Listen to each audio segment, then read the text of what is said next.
Good morning students. Today we are starting the chapter 4th of Civics, Functioning of the State Government.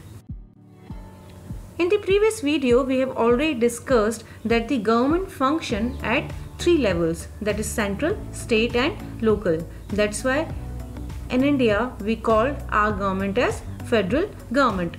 We have also studied the election process, composition, function of the state government, the power and position of the chief minister and the governor.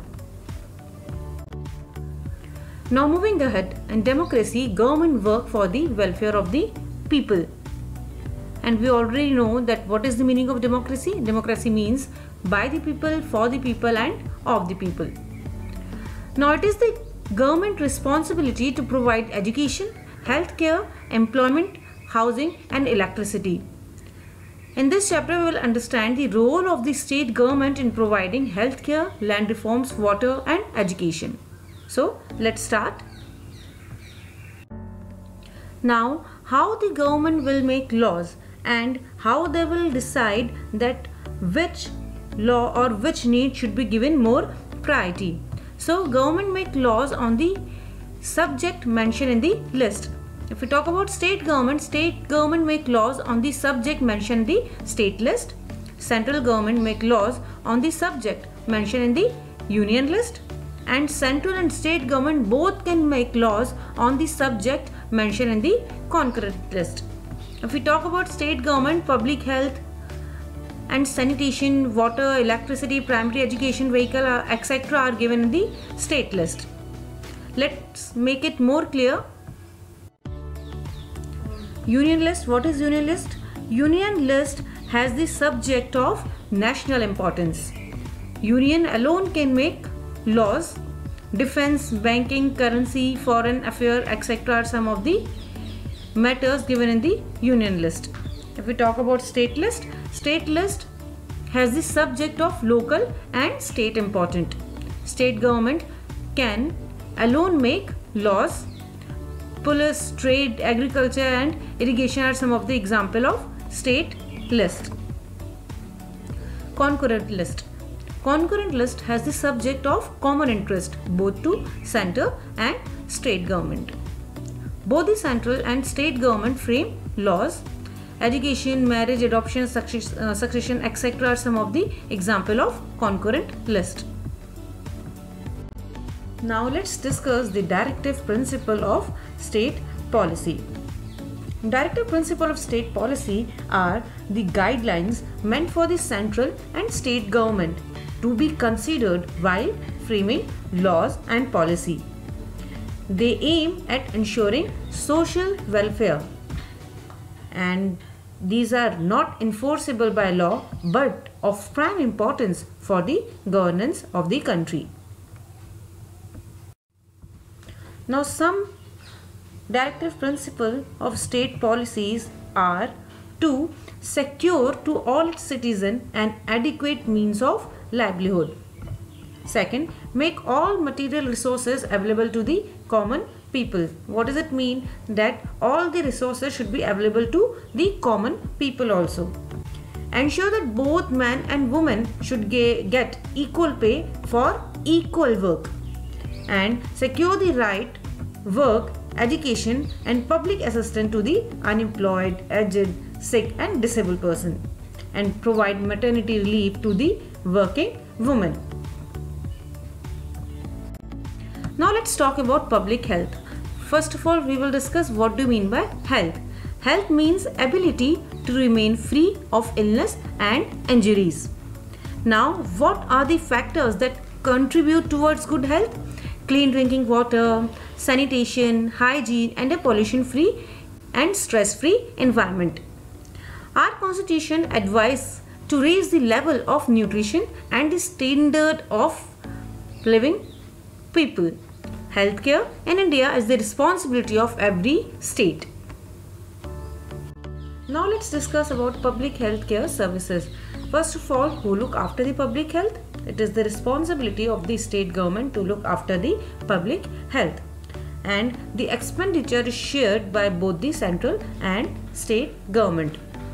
The Ministry of Health and Family Welfare set goals the policies for the state to provide health and services. The state government run healthcare centers, dispensaries, etc. Each state implement the policies of the National Rural Health Mission to improve the availability of good quality of the healthcare for people. Now, what is the goal of National Rural Health Mission? Its first goal is to decrease the child and maternal mortality rate. Universal access to public health service for food, nutrition, sanitation and public health services addressing maternal and child health.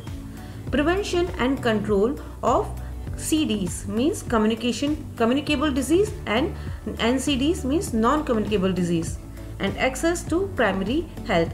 These are some goals of the National Rural Health Mission. During this pandemic, different healthcare services were provided by the state government. Now, to attain these goals, what the state government is doing? The state government trains health workers and prepare health plans for every village and ensures adequate and regular supply of essential medicine and equipment. Health services in India are like links in a chain. Let's have a look. Primary or village level and at district level. At primary level or village level, there are primary or community health centers for the villagers. There are qualified doctors and nurses equipped to treat minor illness. Serious cases are sent to the district hospitals.